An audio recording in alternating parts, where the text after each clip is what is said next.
Здравейте, момичета! Аз отново съм с вас, Марсиана Таро. Нека да видим сега мислите, чувствата и действията на вашия човек. Мислете си вашия човек и нека да погледнем неговите мисли, чувства и как смята да действа. Започваме. Мисли. Чувства. Действия. Да погледнем сега мислите на човека. Човек има много хубави мисли за вас, но вие просто явно сте на разстояние. Човека много гори и с желание към вас. По краля жезли.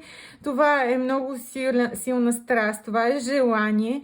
Този човек е много впечатлен от последните ви срещи. Този човек много ви мисли изключително в такъв по-близък аспект, нали, така, за вашите по-близки срещи. Това, че може да сте далече и също може да оказва някакво влияние, а може просто наистина вие да сте толкова ярка и толкова сексапилна, че просто този човек да не издържа. Да видиме чувствата на човека. Той явно сте го накарали да чака. Чувствата на човека са много такива колебливи. Дали трябва да ви изчака, дали трябва изобщо да полага някакви усилия към вас.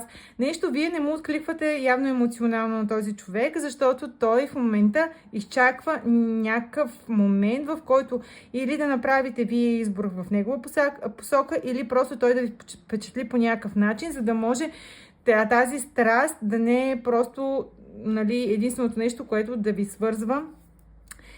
Да има и чувства, да има емоции, да има емпатия.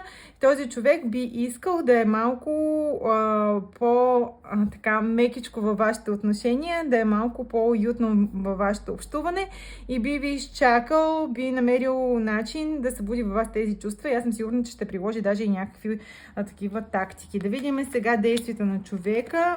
Трудно му е да действам и вие просто сте много ярка. Дали просто той е останал с впечатление такова за вас в социални мрежи, ако показвате някакви такива сериозни постове, в които вие сте вау, нали? Защото този човек му е много трудно да действа, така че да ви впечатли, така че да може наистина да покаже колко наистина иска да бъде с вас.